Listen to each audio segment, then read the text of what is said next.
Micro ಫೈನಾನ್ಸ್ಗಳಿಗೆ ಕಿರುಕುಳ ಹಾಕೋದಕ್ಕೆ ರಾಜ್ಯ ಸರ್ಕಾರ ಸುಗ್ರೀವಾಜ್ಞೆ ಹೊರಡಿಸಿತ್ತು. ಇನ್ನು ರಾಜ್ಯಪಾಲರು ಇದಕ್ಕೆ ಅಂಕಿತ ಹಾಕದೆ ವಾಪಸ್ ಕಳಿಸಿದ್ರು. ಇದೀಗ ಮೈಕ್ರೋ ಫೈನಾನ್ಸ್ ಸುಗ್ರೀವಾಜ್ಞೆಗೆ ರಾಜ್ಯಪಾಲರು ಅಂಕಿತ ಹಾಕಿದ್ದಾರೆ. ಥಾವರ್ ಚಂದ್ ಗೆಹ್ಲೋಟ್ ಅವರು ಕೊನೆಗೂ ಸುಗ್ರೀವಾಜ್ಞೆಗೆ ಅಂಕಿತ ಹಾಕಿದ್ದಾರೆ.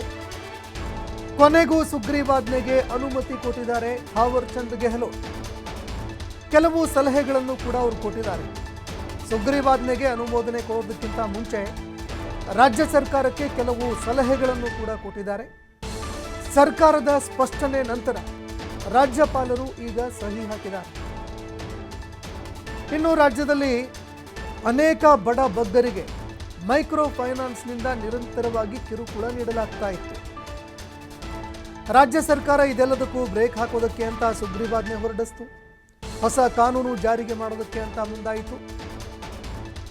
ಆದರೆ ರಾಜ್ಯಪಾಲ ಥಾವರ್ ಚಂದ್ ಗೆಹ್ಲೋಟ್ ಅವರು ಈ ಸುಗ್ರೀವಾಜ್ಞೆಗೆ ಸಹಿ ಹಾಕಲೇ ಇಲ್ಲ, ಅನುಮೋದನೆ ಕೊಡಲೇ ಇಲ್ಲ.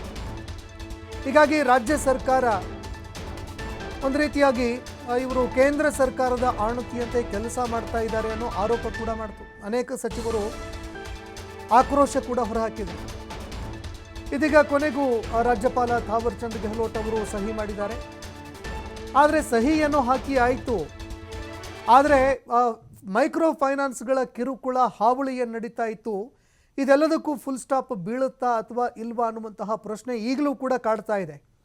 ಯಾಕಂದರೆ ರಾಜ್ಯ ಸರ್ಕಾರ ನೇರವಾಗಿ ಎಚ್ಚರಿಕೆ ಕೊಟ್ಟಾದ ಬಳಿಕವೂ ಕೂಡ, ಅಂದರೆ CM ಸಿದ್ದರಾಮಯ್ಯ ಅವರೇ ಎಚ್ಚರಿಕೆ ಕೊಟ್ಟರು. ಕಿರುಕುಳ ಕೊಡುವಂತಹ ಘಟನೆಗಳು ಬೆಳಕಿಗೆ ಬಂದಿದ್ದೇ ಆದರೆ ಕಠಿಣ ಕ್ರಮ ಕೈಗೊಳ್ಳಬೇಕಾಗತ್ತೆ ಅಂತ ಎಚ್ಚರಿಕೆ ಕೊಟ್ಟರು.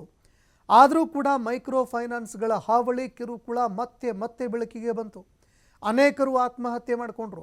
ಹೀಗಾಗಿ ಈ ಎಲ್ಲ ಆಟಾಟೋಪಗಳಿಗೆ, ಈ ಉಪಟಳಗಳಿಗೆ ಬ್ರೇಕ್ ಬೀಳುತ್ತಾ ಇಲ್ವಾ ಅನ್ನುವಂತಹ ಪ್ರಶ್ನೆ ಈಗಲೂ ಕೂಡ ಕಾಡ್ತಾ ಇದೆ. ಹಾಗಂತ ಯಾರೂ ಕೂಡ ದುಡ್ಡು ವಸೂಲಿ ಮಾಡಬೇಡಿ ಅಥವಾ ಸಾಲ ಕೊಡಬೇಡಿ ಅಂತ ಯಾರೂ ಕೂಡ ಹೇಳ್ತಾ ಇಲ್ಲ. RBI ಗೈಡ್ಲೈನ್ಸ್ ಅಂಡರ್ ಏನು ಮಾಡಬೇಕಾಗಿದೆಯಲ್ಲ ಅದನ್ನು ಮಾಡ್ರಪ್ಪ ಅಂತ ಹೇಳ್ತಾ ಇರೋದು. ಮನೆಗೆ ಹೋಗೋದು, ಕಿರುಕುಳ ಕೊಡೋದು, ನೀವೇನು ಮಾಡ್ತಿರೋ ಗೊತ್ತಿಲ್ಲ, ದುಡ್ಡು ಕೊಡಬೇಕು ಅಂತ ಮನೆಗೆ ಬೀಗ ಜಡಿಯೋದು, ಮತ್ತೊಂದು ಮಗದೊಂದು, ಇದೆಲ್ಲದಕ್ಕೂ ಕೂಡ ಫುಲ್ ಸ್ಟಾಪ್ ಬೀಳಬೇಕು. ಇನ್ನು ಕಠಿಣ ಕ್ರಮ, ಕಠಿಣ ಕಾನೂನುಗಳು, ಕಠಿಣ ರೂಲ್ಸ್ಗಳು ಬಂದರೆ ಮಾತ್ರ ಇದೆಲ್ಲದಕ್ಕೂ ಕಡಿವಾಣ ಹಾಕೋದಕ್ಕೆ ಸಾಧ್ಯ ಅನ್ನುವಂತಹ ಮಾತುಗಳು ಕೇಳಿಬರ್ತಾ ಇತ್ತು. ಕಾನೂನು ರೂಪಿಸಿದ್ದಾಯಿತು. ಆದರೆ ಈಗಲಾದರೂ ಮೈಕ್ರೋ ಫೈನಾನ್ಸ್ಗಳ ಟಾರ್ಚರ್ನಿಂದ ಜನ ಮುಕ್ತರಾಗ್ತಾರಾ ಅನ್ನುವಂತಹ ಪ್ರಶ್ನೆ ಈಗ ಎಲ್ಲರನ್ನೂ ಕೂಡ ಕಾಡ್ತಾ ಇರುವಂಥದ್ದು.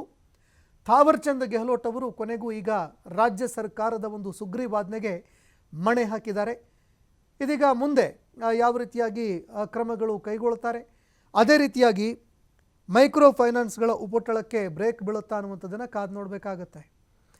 ಇನ್ನು ರಾಜ್ಯಪಾಲರು ಈ ಒಂದು ಸುಗ್ರೀವಾಜ್ಞೆಗೆ ಅಂಕಿತ ಹಾಕಬೇಕಾದ್ರೆ ಕೆಲವು ಸಲಹೆಗಳನ್ನು ಕೂಡ ಕೊಟ್ಟಿದ್ದಾರೆ. ಏನು ಸಲಹೆಗಳನ್ನು ಕೊಟ್ಟಿದ್ದಾರೆ ಅಂತ ನೋಡಿದಾಗ, ನೀವು ತಂದಿರುವಂತಹ ಸುಗ್ರೀವಾಜ್ಞೆ ಉತ್ತಮ ಹೆಜ್ಜೆ. ದುರ್ಬಲರ ಪರವಾಗಿ ನಿಯಮಗಳನ್ನು ನೀವು ಮಾಡಿದಿರಿ. ಬಡ್ಡಿ, ಚಕ್ರ ಬಡ್ಡಿ ವಸೂಲಿ ಮಾಡುವಂತಹ ವಿಚಾರ, ಇದೆಲ್ಲದಕ್ಕೂ ಕಡಿವಾಣ ಹಾಕೋದಕ್ಕೆ ಇದು ತುಂಬ ಉತ್ತಮವಾಗಿರುವಂತಹ ಒಂದು ಕಾನೂನು. ಬಡವರು ಸಾಲ ಮಾಡಿದಂತಹ ವ್ಯಕ್ತಿಗಳೇನಿದ್ದಾರೆ, ಸಾಲ ಪಡೆದುಕೊಂಡು ಕಿರುಕುಳ ಅನುಭವಿಸ್ತಾ ಇರುವಂಥವರಿಗೆ ಇದು ರಕ್ಷಣೆ ಮಾಡೋದಕ್ಕೆ ಅನುಕೂಲಕರವಾಗಿದೆ. ಆದರೆ ಸುಗ್ರೀವಾಜ್ಞೆ ಉತ್ತಮವಾಗಿದ್ದರೂ ಕೂಡ ಸಮಗ್ರವಾಗಿರುವಂತಹ ಚರ್ಚೆ ಮಾಡುವಂಥದ್ದು ಅವಶ್ಯಕ. ಆದರೆ ಸೂಕ್ತವಾದಂತಹ ಜಾಗ, ಅದಂದರೆ ಚರ್ಚೆ ಮಾಡೋದಕ್ಕೆ ಸೂಕ್ತವಾಗಿರುವಂತಹ ಜಾಗ ಅಂದರೆ ಅದು ಉಭಯ ಸದನಗಳು. ಉಭಯ ಸದನಗಳಲ್ಲಿ ಈ ವಿಚಾರ ಚರ್ಚೆ ಆಗಬೇಕು. ಇದನ್ನು ಎರಡೂ ಸದನಗಳಲ್ಲಿ ವಿವರವಾಗಿ ಚರ್ಚೆ ಮಾಡಿ ಇದು ಎಲ್ಲ ರೀತಿಯಾಗಿ ಸಹಕಾರಿ ಫೈನಾನ್ಸ್ ಸಂಸ್ಥೆಗಳಿಗೆ ಅನ್ವಯ ಆಗತ್ತೆ. RBI ಗೈಡ್ಲೈನ್ಸ್ ಮಾರ್ಗಸೂಚಿಗಳನ್ನು ಒಳಗೊಂಡುವಂತಹ ಬ್ಯಾಂಕ್ಗಳು ಎಲ್ಲವೂ ಕೂಡ ಇದು ಸರಿ ಹೊಂದುತ್ತಾ ಇಲ್ಲ. ಅಂದರೆ RBI ಗೈಡ್ಲೈನ್ಸ್ನಲ್ಲಿ ಕೆಲಸ ಮಾಡ್ತಾ ಇರುವಂತಹ ಬ್ಯಾಂಕ್ಗಳಿಗೆ ಇದು ಸರಿ ಹೊಂದುತ್ತಾ ಇಲ್ಲ. ಕೆಲವು ಅಂಶಗಳನ್ನು ಸುಗ್ರೀವಾಜ್ಞೆಯಲ್ಲಿ ಸೇರಿಸಿಲ್ಲ. ಪ್ರತಿಯೊಬ್ಬ ತನ್ನ ಹಕ್ಕುಗಳಿಗೆ ಹೋರಾಡುವಂತಹ ಹಕ್ಕನ್ನು ಹೊಂದಿರ್ತಾನೆ.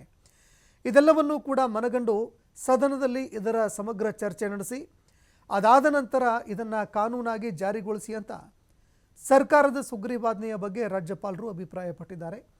ಸಹಿ ಹಾಕಿದರೂ ಕೂಡ ಸದನದಲ್ಲಿ ಚರ್ಚೆ ಮಾಡುವಂತೆ ಸಲಹೆ ಕೊಟ್ಟಿದ್ದಾರೆ.